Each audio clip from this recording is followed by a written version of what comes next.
жертвага жакындоо уруксат берилбейт. Masadan Umut'u özünü öldürüp salgança ошондой сыяктуу. Эч эле мына токтобой атат да ушу зордук зомбулук. Masadan Umut'u özünü öldürüp salганча ошондой сыяктуу окуялар кайталанбаш үчүн Үстүбүздөгү жылдын 3 айында эле 5000ге жакын үй бүлөлүк зомбулук фактысы катталган. Ички иштер министрлиги бул өткөн жылга салыштырмалуу 28%га көптүгүн ырастады. Талкуу учурунда эл өкүлдөрү соңку учурда коомчулуктун үрөйүн учурган трагедиялуу окуялар боюнча сөз кылып, алдын алуу чараларын күчөтүү талаптарын коюшту. Өкүнүчтүү да ата энелерин чыркыраганы, ошол эле балдар калып калды, жетим балдар калды да эми. Атасы мына түрмөдө отурат эми, апасы ушинтип өлүп калды эми. А балдарыбыз байкуштар калып калды да. Качан биз айымдарды коргойбуз, качан аялдарды коргойбуз, качан балдарыбызды коргойбуз. Эч эле мына токтобой атат да ушу зордук зомбулук. Себеби бизде алдын ала вообще профилактика иштер жок болуп атат. Таптакыр жок. Кыргызстанда зордук зомбулукка каршы күрөшүү үчүн жетиштүү мыйзамдар жазылган, бирок алардын аткарылышында маселе бар дейт депутат. Буга чейинки мыйзамдарда баягы ошол астын алып, ушул нерсени болуп турбай коюуга бир күчөтүлгөн деле мурда деле мыйзам бар болчу да. Ошол эми жетишсиз болуп турса, мыйзамдарды күчөтсөңүздөр деген баягы сунуштарыбызды айттык да.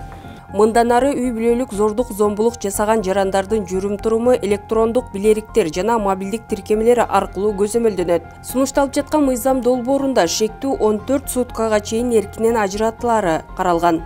Мисалы бир чечим бул кайтаруу ордерин жазып берет. Ал ордердин негизги максаты ошол үй бүлөлүк зомбулуктун жертвасына кандайдыр бир коргоо чаралары да. Ага жакындабы бир помещенияда, бир үйдө убактылуу мөөнөттө чогуу жашабы, мисалы.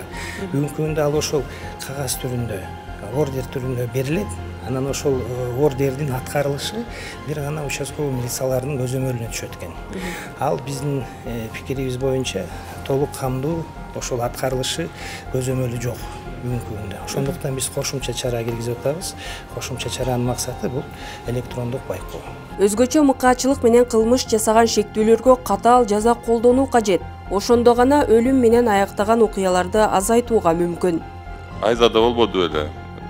Насадан Умут'у өзүн өлтүрүп салганча ошондой сыяктуу окуялар кайталанбаш үчүн биз колубуздан келген аракет. Бул үй бүлөлүк эле зомбулукка эмес да. Жалаң эле баягы үй бүлөлүк зомбулукка эмес, бул жарандардын дагы немесине кирсе жакшы болот эле да. Айтып атам го, мен силерге азыр мына жөнөкөй пример менен көрсөтүп бердим. Мен бир эле мындайча айтканда тентек бала бир килеген үй бүлөнү жашатпай атат да. Күнүгө коркунучта турушат. Эмне болуп кетет, кандай болуп кетет, анын оюна дагы эмне келип кетет деп. Жыйынтыгында комитет мүчөлөрү үй бүлөлүк зомбулуктан сактоо жана коргоо жөнүндө мыйзам долбоорун биринчи окууда колдоп берди.